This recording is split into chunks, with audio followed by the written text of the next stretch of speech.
Hi everyone, I'm Rama K. Ramaswamy with my colleague Paul Falcone with Wellesley Media. Over the course of the last year, we've been documenting Amie Larson, who is the visual arts specialist teacher here at the Wellesley High School, and her ceramics intensive class. She calls it Varsity Ceramics, and pretty soon you're going to see why.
So I started out, I grew up in upstate New York, and I went to Rochester Institute of Technology, and I was a double major with biology and fine art painting.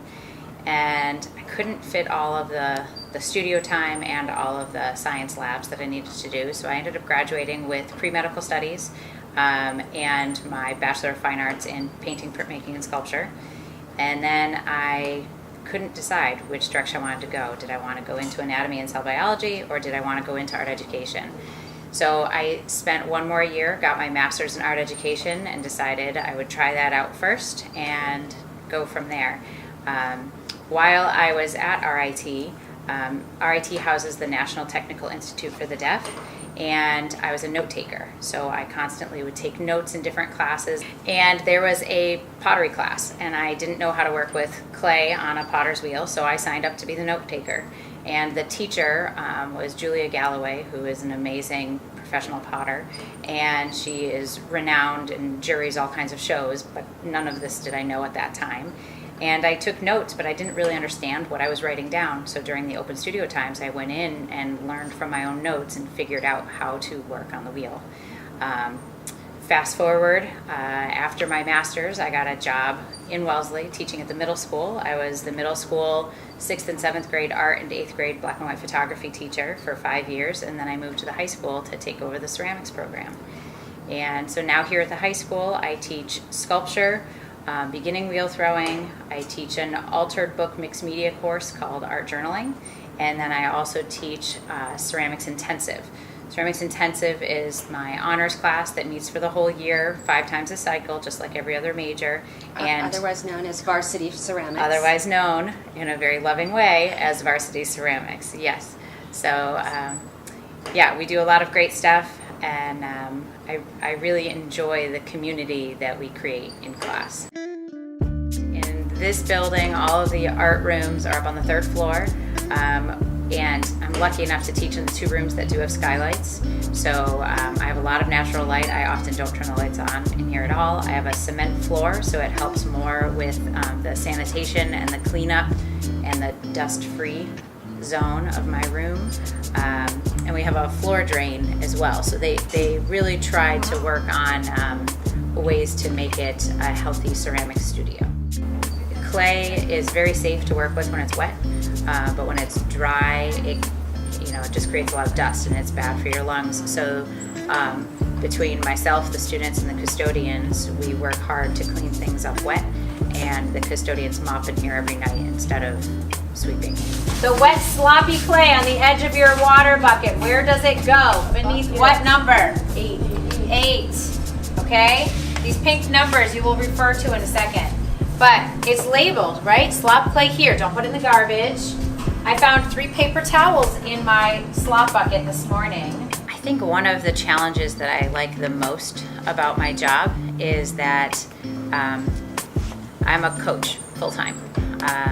I coached softball and soccer prior to having kids, and now that I have my own children at home, I view my role as an educator, as a coach, really thinking about the core values of the high school and of Wellesley Public Schools, commitment to community, academic excellence, and I definitely focus on the commitment to community, and be it like right within the ceramics room, there's freshmen through seniors in the same classroom, so they have to teach each other and be role models and mentors to each other based on who does well at which task. It's like learning a foreign language through your fingertips.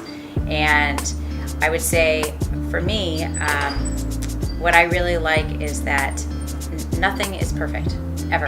In life, in clay, I think is a really good analogy for the way students need to approach their studies, they need to approach their perseverance, and their future life goals. And they have to learn to be flexible.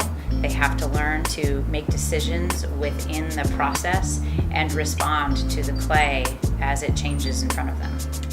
Another way that art and science overlap in here is the chemistry behind all of the glazes. So the glazes that we use all mid-fire range glazes. So I fire things up to about 2,300 degrees, and all of the elements that you would find on the periodic table.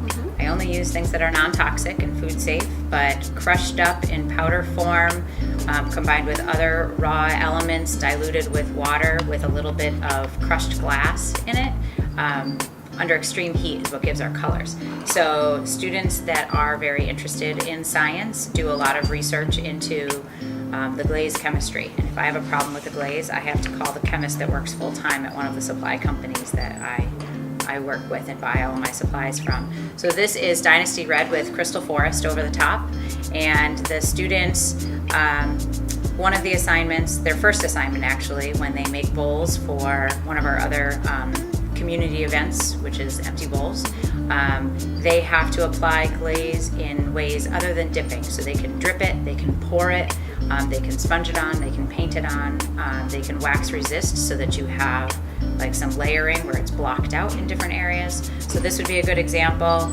This is another good example of a piece that has been glazed to showcase the different colors. But sometimes, well, glazing is like one of those things that it can make an okay piece look amazing, or it can make a great piece look not as great. So it's a color choice, it's a texture choice, and then a finish as well, because I have some that are satin glazes that are, they reflect less of the light, and then I have the high gloss ones and matte as well.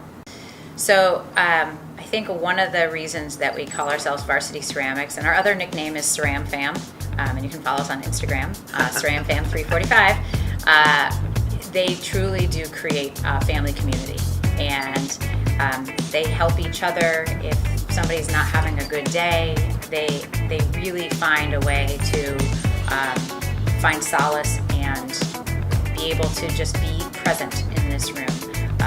Mindful awareness is something else that we stress, I stress, and we take mindful moments at different points throughout our time together to just eliminate everything else, put everything else on the back burner that you've got going on in your life, and just be grateful for right now. And I think that helps to create a level of trust and respect for the process, but also trust that it's okay to take a risk. So I think that helps to create the atmosphere.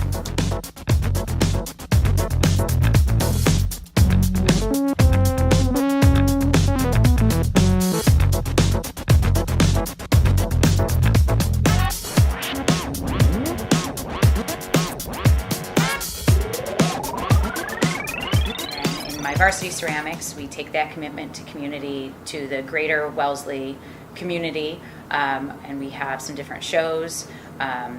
We have a show at Cafe Nero, we have a portfolio show exhibition that's actually in Needham, at Needham Potter Shop, and we have the Clever Hand Gallery in downtown Wellesley gives us their storefront window for 3 weeks.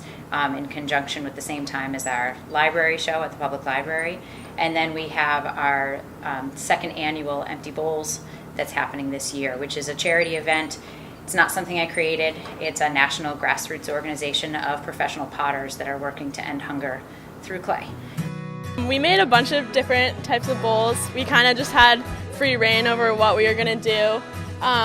It was super fun because a lot of them were like collaborative pieces. So, some, like one person would throw and then one person would trim, one person would glaze. So a lot of them were a team effort, and so it was a lot of fun making all of them. We have, I think, over 100 people here tonight. And all the proceeds are going to Rosie's Place in Boston, women's shelter. So we're kind of really excited with how much support we have. And I think it's really great for the students to be a part of that, to see that their artwork is valued by somebody other than themselves and their parents. And they get to sell their artwork. They get to sell their artwork. For Empty Bowls, it's all charity, so all the money this year is going to Rosie's Place in Boston. But they make soup. The local grocery stores all contribute. Our parent support network, Pizzazz, they are helping to organize and run this event. And we have a local band that's going to come play as well. So it's a nice way. I feel like, clay is bringing the community together, and I really like that I'm a part of it.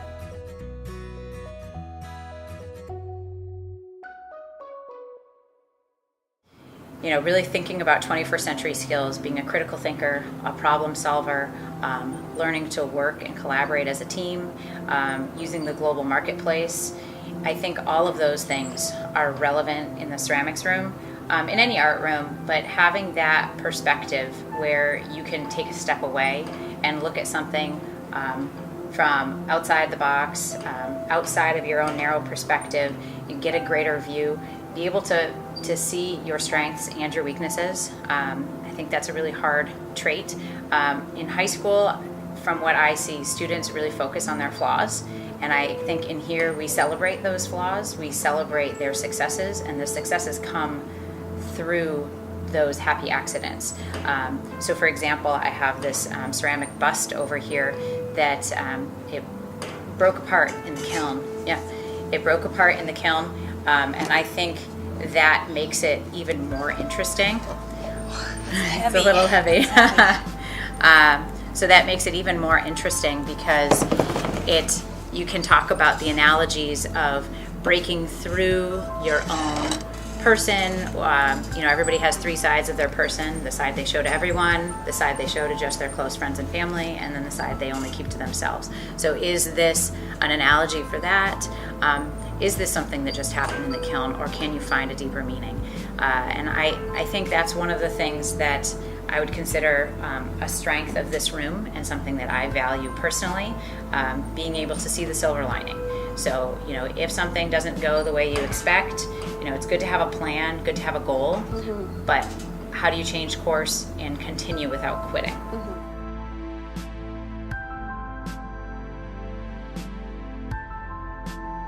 Well, there are definitely tryouts. Yeah. So, beginning wheel throwing, they start working on a digital portfolio, and then I can recommend them and recommend most of them to take advanced wheel throwing or sculpture. If they are really interested in the process, having one or the other as a prerequisite is sufficient. We would really like all students to have advanced wheel throwing as the prerequisite, but if they've taken 2 classes in clay and submit a portfolio and it has some good qualities, that would be enough as well. So students have to submit a portfolio, and then they sign a contract.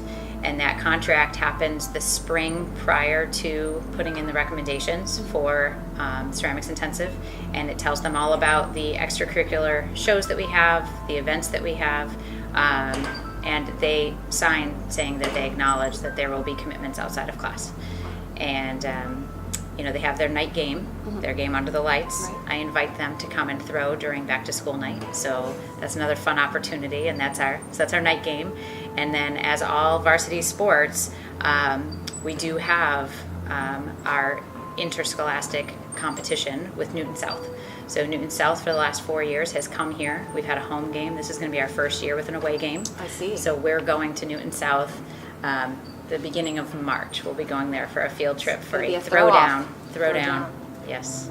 I work alongside the intensive students often, but I don't, like in the beginning classes, I spend more time making the same shape 25 times so that they can work along the side of me, and then I cut mine in half, and they get very upset when I cut pieces in half.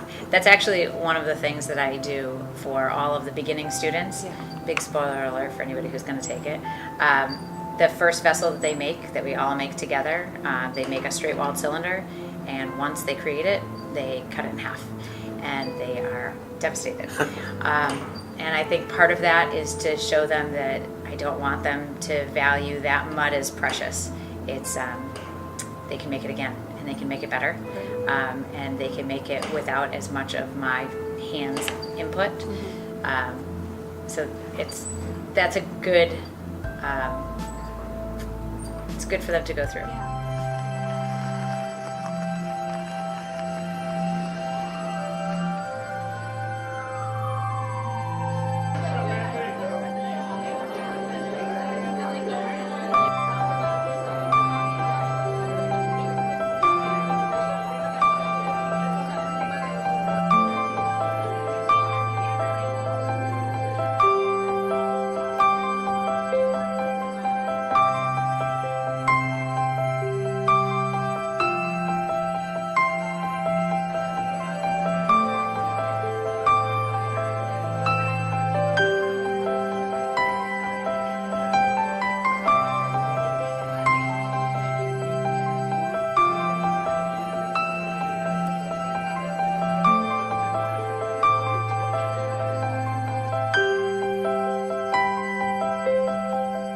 I like to come to ceramics and have time to myself away from stress, and kind of I get to like disconnect from everything else that's bothering me and just create and be myself in there, which is fun.